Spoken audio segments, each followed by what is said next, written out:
Então vamos falar um bocadinho hoje sobre memória. Este é um dos módulos do vosso curso, não é? Há um módulo inteiro sobre memória e é um webinar que eu faço com alguma recorrência e que normalmente tento, apesar de usar aqui a mesma base, que vos vou mostrar depois mais à frente, tento não ser muito repetitivo naquilo que na maneira como explico e também ir introduzindo algumas variações nos conceitos, apesar de serem conceitos um bocado estanques e que não permitem também sair muito dali, não é? É uma coisa muito técnica, muito, ou é ou não é, não há grandes divagações aqui a fazer. Então, quando nós falamos de hardware e quando falamos de computadores, temos que entender como memória o quê? Temos que entender como memória tudo o que armazena dados, seja armazenar dados definitivamente ou armazenar dados temporariamente. Portanto, qualquer um desse tipo de armazenamento é uma memória.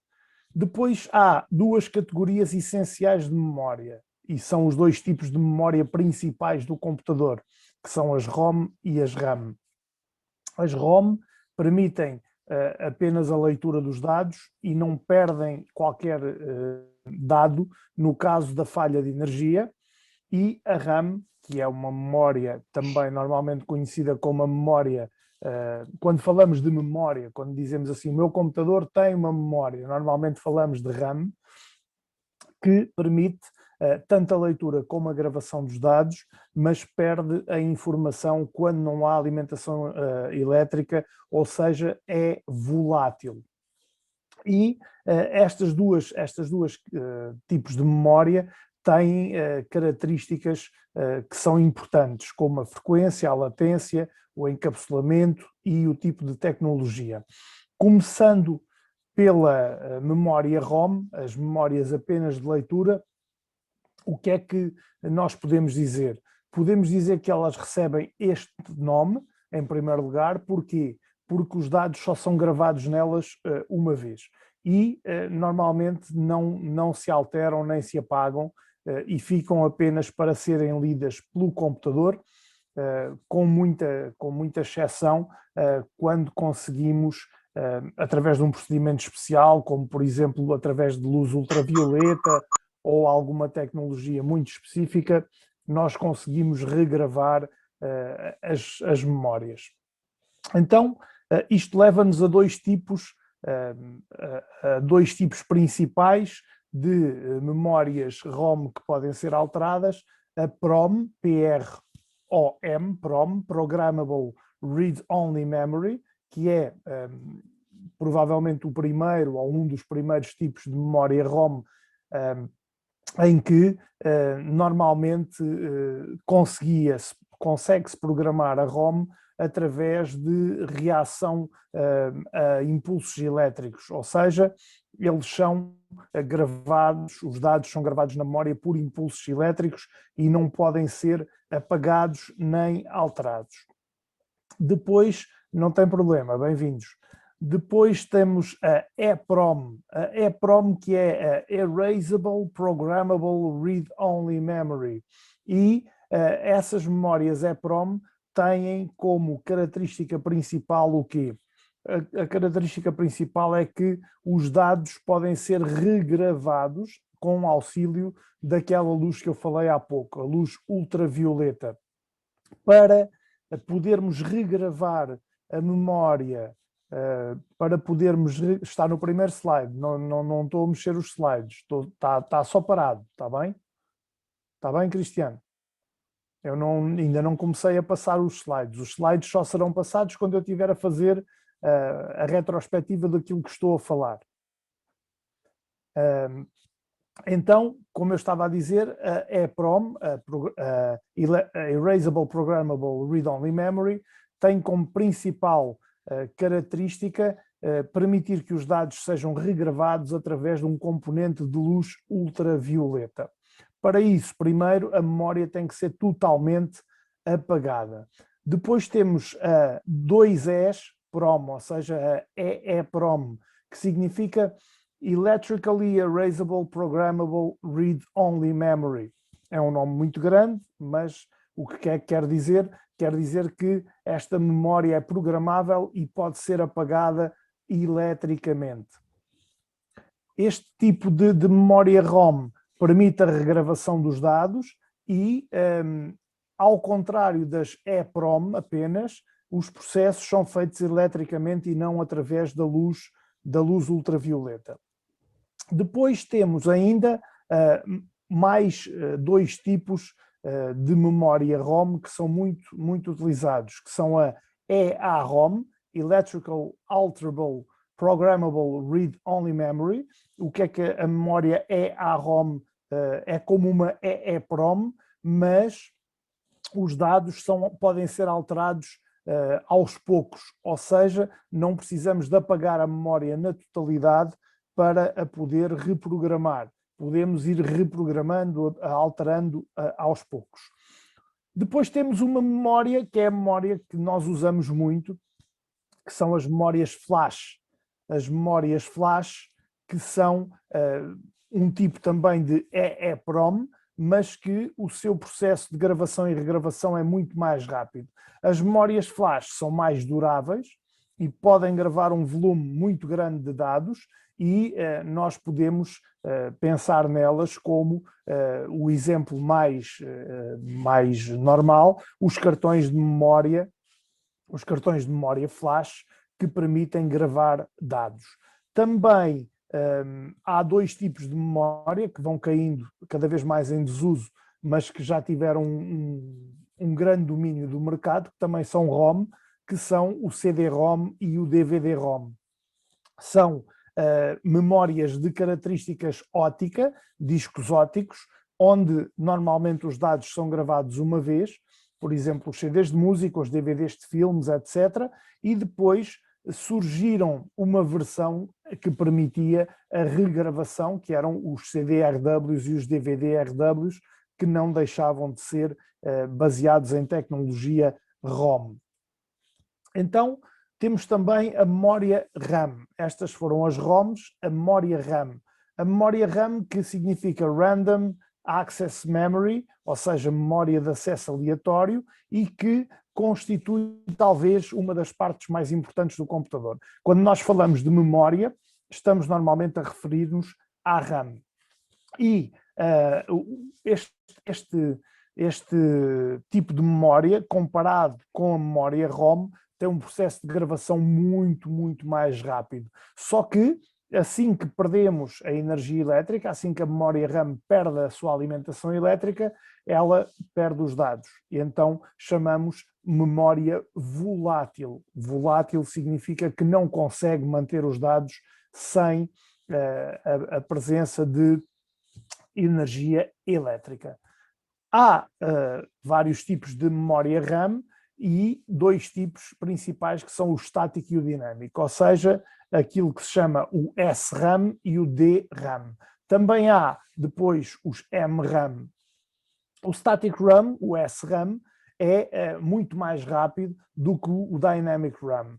E então os preços são mais elevados também, sendo que o SRAM normalmente é o tipo que constitui as memórias cache, ou seja, as memórias cache que permitem terminar com os estados de espera entre o processador e a RAM, são normalmente memórias SRAM. Aqui a Carolina está a fazer uma pergunta, se as memórias são um tipo de sistema de armazenamento ou todos os tipos de sistema de armazenamento são memórias. Todos os tipos de sistema de armazenamento são memórias, de tipos diferentes, mas todos são memórias. Está bem, Carolina? Ok, obrigada. Nada. Depois, além da static RAM, que é normalmente o principal componente das memórias cache, que são muito rápidas, temos então também as dynamic RAM. E as dynamic RAM, as DRAM, são memórias de alta capacidade, que normalmente comportam grandes quantidades de dados, mas é mais lento o acesso a elas do que a SRAM. Então o preço também é menor do que o preço da SRAM. E depois existem ainda as Magneto-Resistive Random Access Memory, que são as memórias MRAM. Alguém está aqui com a mão no ar? Quem é que... Há alguém que queira fazer alguma pergunta?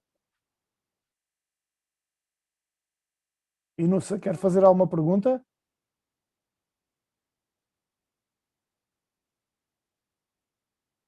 Se calhar carregou no símbolo da mão sem querer. Então, como eu estava a dizer, a MRAM é a Magneto-Resistive Random Access Memory, ou seja, é uma memória RAM de magnetorresistiva, ou seja, funciona por magnetismo e ao mesmo tempo através da resistividade do material. Esta memória já há muito tempo que está a ser trabalhada e estudada, mas só nestes últimos anos é que surgiram unidades a sério para podermos trabalhar. Ele é muito semelhante ao DRAM até determinado ponto, mas vai usar células que são magnéticas. Então, o que é que isso quer dizer? Quer dizer que as suas células consomem uma menor quantidade de energia do que as células normais da memória pelo facto de serem magnéticas. E o problema destas células é que armazenam menos quantidade de dados e são mais caras. A memória mais importante de um computador é a memória RAM, é a memória principal do computador. Mas todas são importantes no seu funcionamento, pelo menos no tipo de arquitetura que nós temos hoje em dia, que é a chamada arquitetura baseada em von Neumann. Sem as outras memórias também não conseguiríamos usar essa arquitetura, mas a mais importante é a RAM. Todas as RAMs são voláteis. Obrigado. Ora, sempre, disponha sempre. O computador funciona sem disco rígido? Funciona. Não consegue trabalhar com programas nenhuns nem sistema operativo, mas funciona sem disco rígido. Basta ter a motherboard, o processador, a RAM, uma fonte de alimentação e um ecrã para ver aquilo que temos acesso, e a partir daí conseguimos pôr o computador a funcionar. Não conseguimos gravar dados nem usar sistema operativo. Conseguimos aceder, por exemplo, à BIOS, conseguimos reprogramar a BIOS se for caso disso, mas sistema operativo nada. Então, como é que nós agora vamos aqui ver a nossa apresentação? Então, recapitulando aquilo que eu estava a dizer ainda há bocado, e que depois, se for caso disso, repetirei, normalmente a designação de memória é usada para a RAM. Esta memória é ligada diretamente ao processador e depende da corrente elétrica para manter os dados, ou seja, se não tiver corrente elétrica é volátil. Existem memórias que não são dependentes da corrente elétrica, que são as memórias ROM, que também já dei os exemplos, as PROM, EPROM, DVD-ROM, CD-ROM, etc. Todas elas são memórias ROM, não necessitam de corrente elétrica para manter os dados guardados. Sim, Luís, mas aquilo que me está a perguntar, se para fazer os ditos testes de funcionalidade básica é apenas preciso a motherboard, o CPU, a RAM e uma placa gráfica. Não era a placa gráfica, é a fonte de alimentação. Sim, a fonte de alimentação para dar alimentação, mas sem Exato. placa gráfica não consegue ter acesso a nenhum output. Portanto, sim, o que eu estava a referir são só precisos esses componentes para ligar um computador e saber se as ligações existem, ou seja, se não é um problema da RAM, se não é um problema do CPU, é só nisso. Esses 4 componentes são os componentes básicos. Mais básicos que... Exatamente. Foi só isso que eu referi. Ok, se a motherboard tiver uma placa gráfica logo incorporada, sim, exatamente, ou o CPU... não precisa de placa gráfica, está bem? Ok. Ora, como eu estava a dizer, recapitulando aqui a questão, temos a memória RAM, que significa Random Access Memory, memória de acesso aleatório, e que pode ser sempre lida ou escrita a partir de outros dispositivos. Esta memória vai trabalhar em conjunto com o CPU e vai ter um intermediário principal no seu trabalho, que é o chipset, e no caso de ser uma arquitetura de chipset North Bridge, South Bridge, será a parte North Bridge que vai trabalhar diretamente com estes dois componentes. Caso a memória RAM e o CPU, a sua transferência de dados entre eles dois, fique mais lenta, o que é que se passará? Entrará em ação a memória cache para terminar com os estados de espera. Eu explico normalmente as memórias cache mais em detalhe nos webinars que faço sobre o CPU. Têm um disponível no vosso campus. Se não encontrarem, peçam-me que eu mando-vos o link e vocês ficam a perceber a dinâmica dos 3 tipos de caches principais e como é que elas interagem com o processador e com a RAM. O João estava a me perguntar se eu vou mandar o PDF. Sim, eu vou mandar este PDF aqui pelo chat antes de terminarmos o webinar, mas seja como for, tal e qual como diz também o Pedro, tudo o que está no PDF é um resumo daquilo que já está no vosso manual. Então, continuando, memória expandida. Aqui já não estamos a falar propriamente do conceito nem de RAM nem de ROM. Estamos a falar aqui de um conceito que tem a ver, é um conceito antigo, mas um conceito que eu gosto sempre de falar. Porquê? Porque isto reporta-nos ao entendimento da arquitetura de um computador e como é que ele funciona. Ele funciona... Os computadores, quando ainda trabalhavam com sistemas base MS-DOS, etc., quando começou o desenvolvimento do personal computer, a memória era um bem caríssimo. E então, ter 1 megabyte de memória era assim uma coisa absolutamente extraordinária. E eu digo isto porque eu tive computadores ainda com essa capacidade de memória, e eu lembro-me que 1 megabyte de memória custava quase o ordenado do meu pai. Portanto, era assim uma coisa assombrosa. E toda a memória que ultrapassava esse valor, nomeadamente nas arquiteturas 286, 386, 486 e Pentium, sendo que o Pentium já foi uma coisa absolutamente descomunal, mas nas arquiteturas x86, e provavelmente já viram no vosso computador algures um x86, nem que seja quando fazem download de um sistema operativo, aparece lá às vezes x86 e outras vezes x64. Isso tem a ver com este tipo de arquitetura, é uma homenagem às arquiteturas baseadas no processador 8086 e as suas evoluções, que foram o 80286, o 80386 e o 80486. Estas arquiteturas e o seu desenvolvimento eram as arquiteturas que foram até ao 32 bits, e então o 32 bits em sua homenagem passou a ser conhecido como x86, daí essa designação. O Inácio está-me a perguntar se a RAM depois juntávamos ao chip. Sim, a RAM era como este que está no ecrã, portanto era um chip que depois encaixava num slot na motherboard, tal e qual como hoje em dia. Não, aí o conceito não mudou. Era muito diferente. Então, para toda a memória que ultrapassava 1 megabyte, foi designado, foi criado o conceito EMS, que era Expanded Memory. Exatamente, até as arquiteturas x86 são todas 32, até 32 bits, também há inferiores, e os 64 são 64 bits, é isso mesmo, Luís. A memória expandida é toda a memória então acima de 1 megabyte. Normalmente a memória depois da expandida tinha também a intermédia, e a intermédia era um pedaço da memória RAM que servia apenas para a utilização de dados e que só é mantida enquanto há transferências entre dois endereços de memória específicos.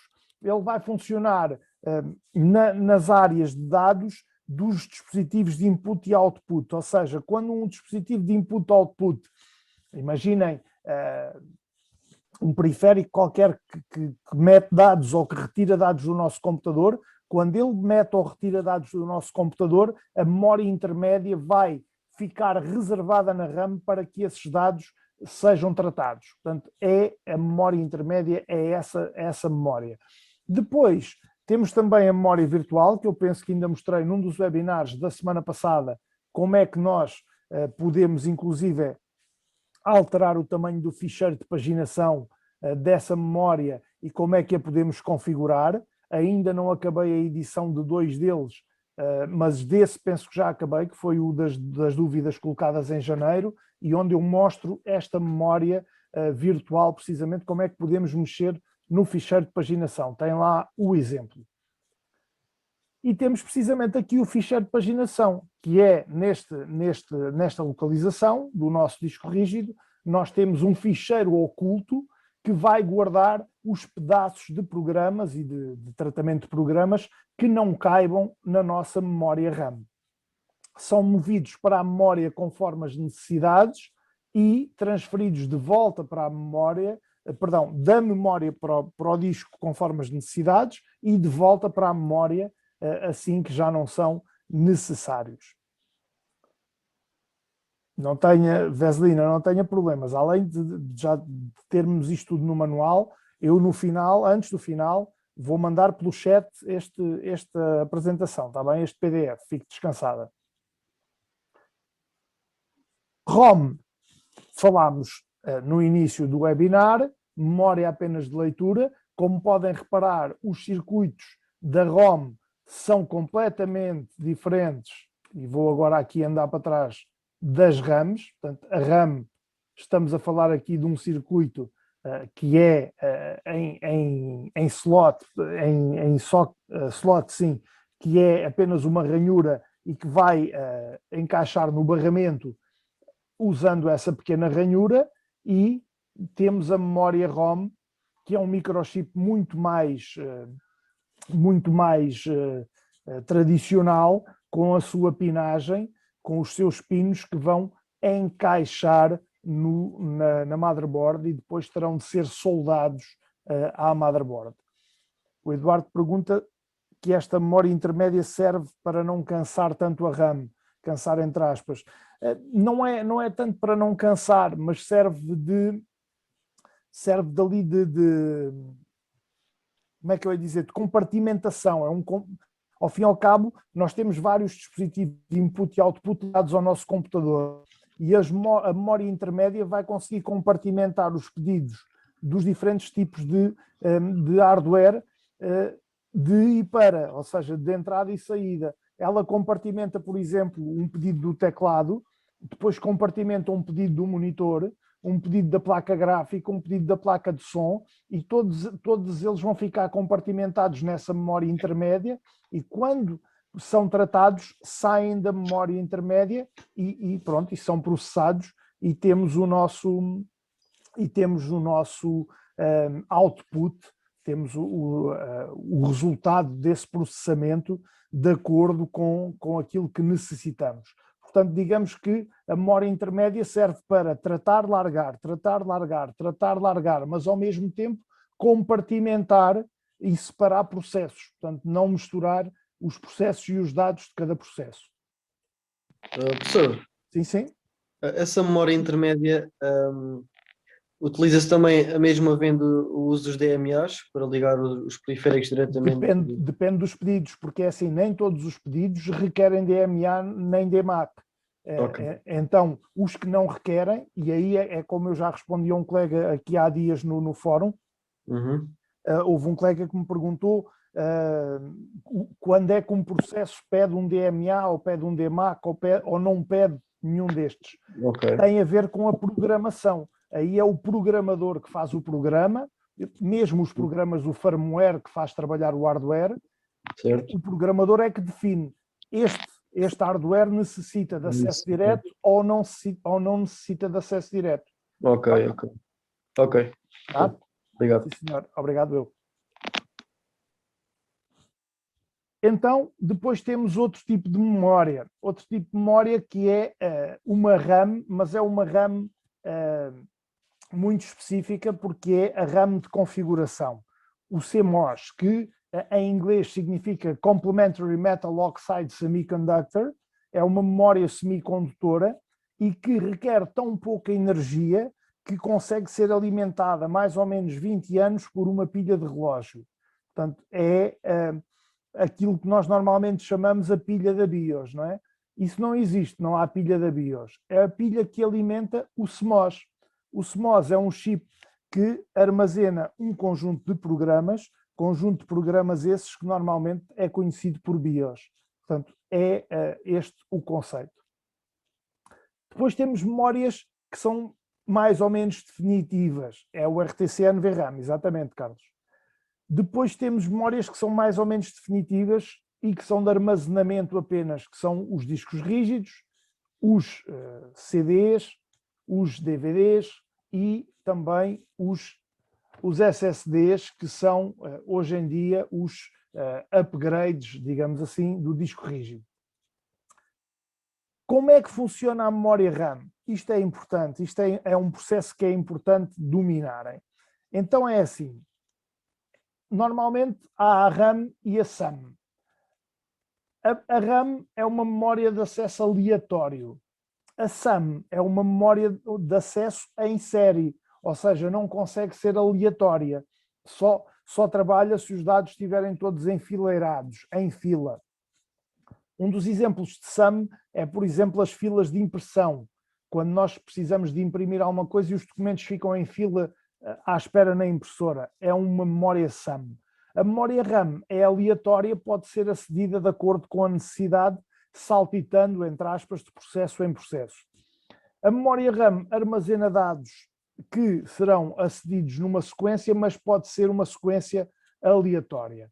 Se os dados não estiverem na célula, que é a célula que nós indicamos, ela vai ter que procurar por esses dados, ou seja, vai fazer o quê? Vai fazer uma busca de endereço. Os endereços de memória servem precisamente para isso, para dizer ao processador e ao hardware que pode aceder diretamente à memória que um determinado pedaço de dados está naquele endereço. Imaginemos, traduzindo isto para a vida real, seria eu dizer que um de vocês está na morada tal, portanto está na vossa casa, na rua de cima, número 1034, em Alguidares de Baixo. Portanto, isto seria o endereço do formando, não é? Na memória não há um endereço de Alguidares de Baixo, há um endereço que é dado por um código hexadecimal, e esse código hexadecimal vai identificar onde é que estão os dados em determinado momento, até eles poderem ser libertados. Se houver muita perda de desempenho neste processo de procura de endereços e de reorganização e de envio de dados para os endereços e também de recolha de dados dos endereços, utilizam-se as memórias cache para auxiliar a memória RAM. Se o processador não encontrar a informação nas caches, significa que tem que ir diretamente à RAM e o processo provavelmente ficará um bocadinho mais lento. O Luís estava a perguntar, a ordem de atendimento é de acordo com, exatamente, first in, first out. Primeiro a entrar, primeiro a sair. Portanto, normalmente é um bocadinho como nas repartições de finanças, não é? Primeiro a entrar, primeiro a sair. Aqui é mais ou menos a mesma coisa. Até porque nós podemos sempre fazer analogias entre a nossa vida real e a informática, porque toda a arquitetura dos computadores foi pensada de acordo com aquilo que é a realidade do ser humano. Se vocês pensarem, a organização do disco rígido é feita em pastas. Como é que nós organizávamos os nossos arquivos antes de termos computadores? Com pastas, não é? E dentro das pastas podem haver subpastas. O que é que são os subpastas? São os separadores que nós usávamos nos dossiês para diferentes assuntos. Portanto, a forma como o computador está organizado não passa da transposição daquilo que era a nossa organização antes dos computadores. A SAM também trabalha com o FIFO, sim. Os megahertz da RAM têm a ver com a velocidade dos ciclos que a RAM consegue executar. É a mesma coisa que eu expliquei no último webinar em relação aos ciclos do processador. Portanto, o tempo que ele demora num segundo, a fazer um determinado número de operações. Aqui é a mesma coisa. Megahertz significa que são milhões de hertz. Portanto, tem a ver com milhões de vezes num segundo. Se for gigahertz, será bilhões de vezes num segundo. E assim sucessivamente. Então, a memória RAM vai armazenar dados, não faz processamento. Quem faz processamento é o processador. E o computador tem que ter aquilo que se chama, por causa disto, um controlador de memória. O controlador de memória normalmente está ou no chipset ou no próprio processador. Portanto, aqui varia de arquitetura para arquitetura, sendo que a partir da arquitetura AMD 64 e do i7, os controladores de memória por defeito já vêm no processador. Então, o que é que nós podemos dizer? Aqui, resumindo esta conversa toda. Quando nós temos de aceder, nós, entre aspas, quando o computador tem de aceder a um endereço de memória, o controlador, peço desculpa que eu carreguei sem querer aqui, ativei o rato. Quando ele precisa de aceder a um endereço de memória, o controlador vai gerar aquilo que se chama um RAS, um valor RAS, que é o Row Address Strobe, e um valor cache, que é o Column Address Strobe. Ou seja, é um bocado como nas palavras cruzadas ou na batalha naval. Há uma linha e há uma coluna. Ele vai gerar o valor que cruza essas coordenadas e vai criar uma matriz. Essa matriz vai dizer, na encruzilhada do RAS com o cache, ou seja, da linha com a coluna, é onde o endereço está e os dados estão. O endereço é bloqueado, é lido e é feita a comunicação para o processador usando o quê? Usando o barramento de endereços. Depois, eu não vou perder aqui tempo com esta explicação da memória DIMM e porque estaria a repetir-me, mas esta parte das memórias dual channel aí sim é mais importante. O DMAC é o mesmo que o MMU. Não é bem a mesma coisa. O MMU era uma tecnologia menos abrangente do que o DMAC. O DMAC é um controlador de acesso direto à memória que é muito mais abrangente. O MMU foi apenas para um tipo de tecnologia específico, que depois caiu em desuso e deixou de ser usado, pelo menos em grande escala. Está bem, Carlos? As memórias dual channel, o que é que significa dual channel? Duplo canal. Elas normalmente usam 64 bits, mas o controlador de memória, em vez de aceder apenas a um endereço de cada vez, consegue aceder a 2 endereços de cada vez. Em cada ciclo de relógio, ele acede a 2 endereços. Então o que é que ele faz? Transfere o dobro dos dados. Transferindo o dobro dos dados, significa que está a trabalhar em duplo canal. Ou seja, há um canal a transferir dados e um segundo canal a transferir dados. Praticamente, se não todos mesmo, os dispositivos atuais dos computadores podem aceder diretamente à memória, mas os acessos são coordenados pela CPU, pelo processador.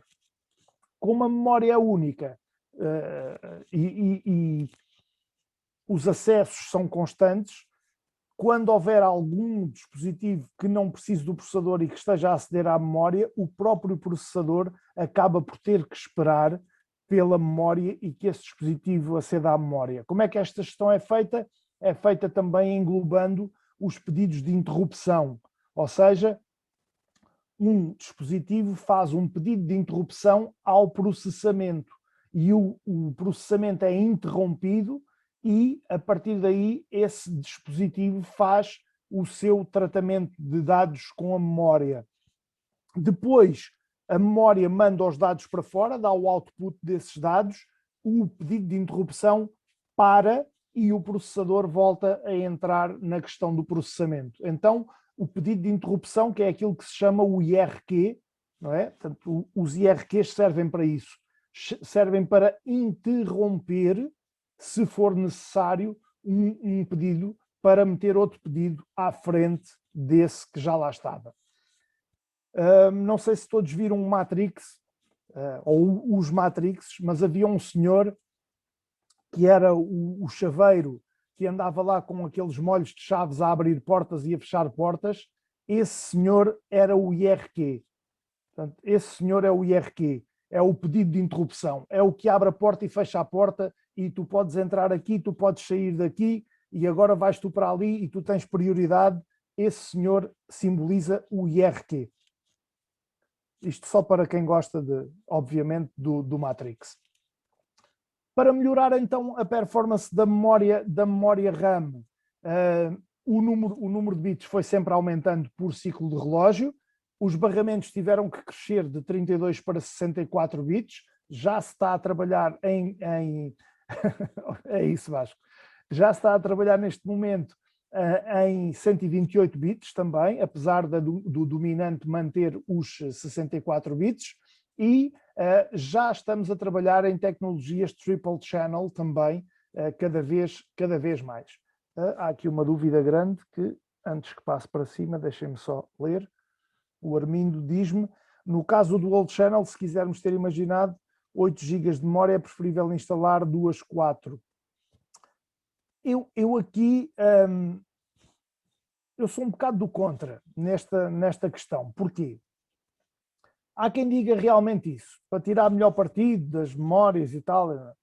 Eu, daquilo que me foi dado a estudar, e inclusive na prática, quando estive nas engenharias, porque a minha base é a engenharia eletrotécnica, não é a engenharia informática, portanto eu venho dos uns e dos zeros, dos inputs e dos outputs, dos sinais elétricos, e aquilo que me foi dado a testar em laboratório é que se tivermos apenas uma fonte a transmitir, normalmente a transmissão é mais rápida. Ou seja, o que é que isto quer dizer? Se tivermos apenas uma memória a transmitir, a transmissão é mais rápida. Porquê? Porque não tem que partir a sua transmissão por 2 barramentos. No entanto, se estivermos a falar de tratamento de dados e se a programação estiver ela sim desenvolvida para trabalhar em dual channel, aí sim, aí tiramos melhor partido se for repartido em dois SIMs, ou 2 DIMMs, ou 2 DDRs de memória separados para tirar melhor partido do dual channel. No entanto, isto do dual channel não quer dizer que signifique sempre muito mais velocidade, ou uma velocidade muito mais astronómica do que o single channel, está bem? É um conceito um bocado disruptor, digamos assim. Eu não gosto de entrar muito nessa discussão, porque normalmente há sempre alguém que seja mais defensor do single, há sempre alguém que seja mais defensor do dual. Eu não sou defensor de nenhum, mas já fiz alguns testes em que o single ganha o dual e outros em que o dual ganha o single. Portanto, é claro que isto só conseguimos aferir com programas de diagnóstico que vão ali ao nanosegundo, não é? Isto para nós é perfeitamente imperceptível. O nosso cérebro não consegue perceber estas diferenças de velocidade nem de perto nem de longe. Aliás, perceber consegue, não nos consegue é transmitir a percepção. Portanto, está naquela parte oculta ainda do cérebro. O dual channel é quando o slot 1 trabalha com o 3 e o 2 com o 4. É isso sim, Vasco, por causa da paridade das memórias, sim, o double data rate. Portanto, não é bem o dual channel, mas é o double data rate. Ora, sobre memórias, deixem-me só aqui, eu tenho aqui uns tópicos aqui numa lista, ver se não me esqueci de nenhum. Não me esqueci, já abordei todos. Não tem problema o seu atraso, só que entretanto já terminámos. Agora só assistindo à gravação. Vou fazer aqui, vou terminar aqui a apresentação